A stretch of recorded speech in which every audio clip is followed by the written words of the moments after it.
Lyca production சுபாஷ் கரன் மற்றும் red Jain movies தயாரிப்பில் உலக நாயகன் கமல்ஹாசன் நடிப்பில் பிரம்மாண்ட இயக்குனர் சங்கர் இயக்கத்தில் உருவாகியுள்ள இந்தியன் 2 வரும் ஜூலை 12 முதல் உலகமெங்கும் உங்கள் அபிமான திரையரங்குகளில்.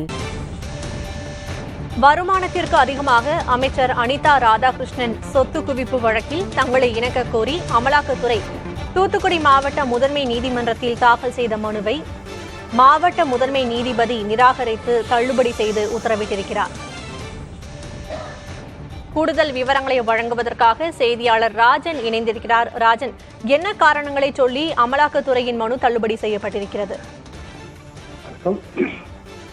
தமிழக மீன்வளம் மற்றும் மீனவர் நலன் கால்நடை பராமரிப்புத்துறை அமைச்சர் அனிதா ராதாகிருஷ்ணன் அவர்கள் 2001-2006 அதிமுக ஆட்சி காலத்தில் தமிழக வீட்டு வசதி மற்றும் நகர்ப்புற வளர்ச்சித்துறை அமைச்சராக பொறுப்பு வகித்திருந்தார். அப்பொழுது வருமானத்திற்கு அதிகமாக சுமார் 4.90 கோடி அளவிற்கு சொத்து சேர்த்ததாக அனிதா ராதாகிருஷ்ணன், அவரது மனைவி மற்றும் மகன்கள், சகோதரர்கள் உட்பட 7 பேர் மீது 2006ஆம் ஆண்டு ஊழல் தடுப்பு மற்றும் கண்காணிப்பு பிரிவு போலீசாரால் வழக்கு பதிவு செய்யப்பட்டது. இந்த வழக்கு விசாரணை தூத்துக்குடி மாவட்ட முதன்மை அமர்வு நீதிமன்றத்தில் நடைபெற்றது.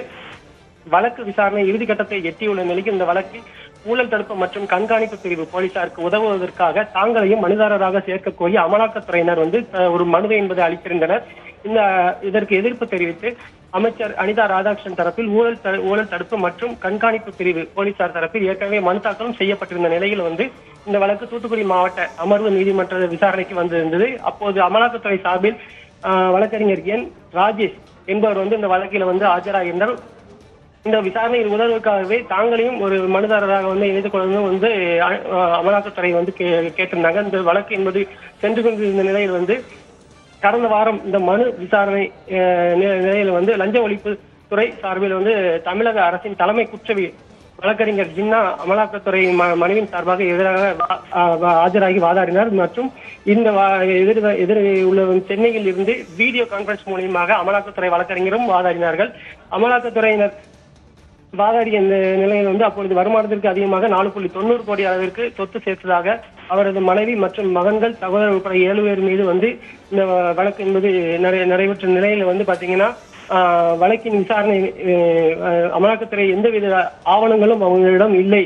தற்பொழுது 71 சாட்சிகள் விசாரணை என்பது தற்பொழுது முடிந்த நிலையில் இந்த அமலாக்கத்துறையினர் இந்த விசாரணை என்பது இருக்கக்கூடாது என்பது ஒரு வாதமாக எடுத்து வந்திருந்தனர். வழக்கின் விசாரணை நிறைவடைய நிலையில் 3வது அமைப்பின் குறுக்கீடு தேவையில்லை, எனவே அமலாக்கத்துறை அளிக்கும் ஆவணங்கள் ஏற்றுக்கொள்ளக்கூடாது என்று அவர்கள் வாதிட்டனர். இருதரப்பிலும் நிறைவடைந்த நிலையில் இவ்வழக்கு அமலாக்கத்துறையினர்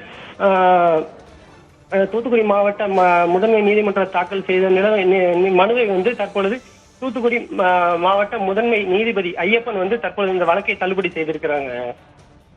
அமைச்சர் அனிதா ராதாகிருஷ்ணன் மீதான சொத்து குவிப்பு வழக்கில் அமலாக்கத்துறையும் சேர்க்க கோரி மனு அளித்த நிலையில் அந்த மனு தள்ளுபடி செய்யப்பட்டிருக்கிறது. இது குறித்த கூடுதல் விவரங்களை வழங்கியதற்கு நன்றி ராஜன்.